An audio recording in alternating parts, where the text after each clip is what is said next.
एक समय की बात है। एक देश को एक राजा रूल करता था, जिसका कोई बेटा नहीं था जो उसके बाद राजपाट संभाल सके। जैसे जैसे राजा बुढ़ा होने लगा, उसने सोचा कि एक सूटेबल सक्सेसर चुनना चाहिए जो देश को अच्छे से चला सके। उसने अपने देश में नोटिस भेजे और हर क्वालिफाइड जवान लड़के को इंटरव्यू के लिए बुलाया। इंटरव्यू डिसाइड करेगा कि कौन अगला राजा बनेगा। सिर्फ एक ही क्वालिफिकेशन थी, कैंडिडेट को अपने फेलो ह्यूमन बींग से बहुत प्यार होना चाहिए। देश का हर जवान लड़का एक्साइटेड था इस मौके को लेकर कि वो राजा बन सकता है। एक गांव का गरीब लड़का भी नोटिस पढ़कर इंटरव्यू के लिए प्रिपेयर करने लगा। वह लड़का बहुत ही दयालु और मेहनती था, लेकिन वह बहुत गरीब था। उसके पास राजा के सामने पहनने के लिए अच्छे कपड़े नहीं थे, तो उसने मेहनत की और पैसा बचाया ताकि वह अच्छे कपड़े और सफ़र के लिए ज़रूरी सामान खरीद सके। अच्छे कपड़े और सामान लेकर वो लड़का अपनी यात्रा पर निकल पड़ा। कई दिन सफ़र करने के बाद जब वह अपने मंजिल के पास पहुंचा, उसने रास्ते के किनारे एक गरीब भिखारी को देखा। भिखारी ठंड से काँप रहा था और फटे पुराने कपड़े पहने हुआ था। उसने अपने हाथ बढ़ाए और मदद मांगी।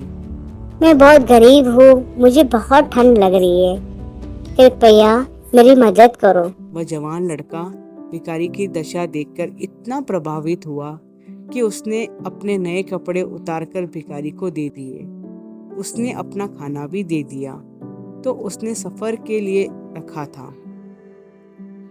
भिखारी नए कपड़े और खाना पाकर बहुत खुश हुआ और उसने लड़के को कई बार धन्यवाद दिया।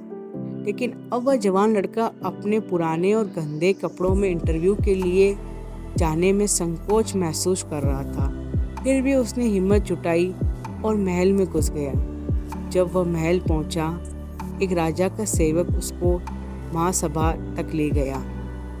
थोड़ी देर के लिए सफ़र की गंदगी से सफाई करने के बाद उसको सिंहासन के रूम में बुलाया गया।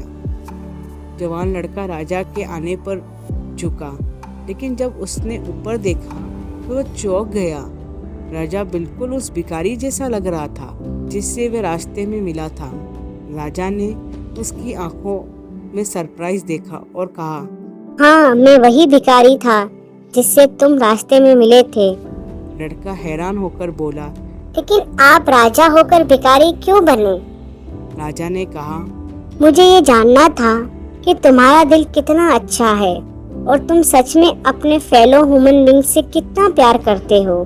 अगर मैं राजा बनकर आता तो तुम मुझे इम्प्रेस करने के लिए कुछ भी कर लेते, लेकिन इस तरह मुझे पता चला कि तुम्हारे दिल में क्या है। तुम्हारी भिखारी के प्रति उदारता ने तुम्हारा सच्चा प्यार दिखाया है।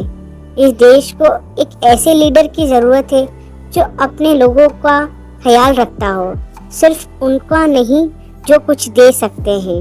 और तुमने ये साबित किया कि तुम मेरे सक्सेसर बनने के लिए सही व्यक्ति हो। तो इस कहानी से हमें ये शिक्षा मिलती है कि अच्छे काम हमें खुशी देते हैं, जबकि बुरे काम दुख देते हैं। ये याद रखना जरूरी है कि असली ग्रेटनेस एक दयालु और करुणा से भरे दिल से आती है। बिना किसी एक्सपेक्टेशन के दूसरों की मदद करना अनएक्सपेक्टेड रिवॉर्ड्स ला सकती है और वह दरवाजे खोल सकता है जो हमने कभी सोचा भी नहीं था। दयालु होना विजडम से भी ज़्यादा ज़रूरी है और इस बात को समझना ही विजडम की शुरुआत है। दुनिया का सबसे बड़ा गिफ्ट करुणा को अपनाकर हम सिर्फ दूसरों की ज़िंदगी को नहीं बल्कि अपने रूह को भी ऊंचा उठाते हैं। करुणा और प्यार सबसे बड़ा गिफ्ट है जो हम दे सकते हैं और ये टाइमलेस वैल्यूज़ है। ये वीडियो आपको कैसी लगी कमेंट बॉक्स में बताइए।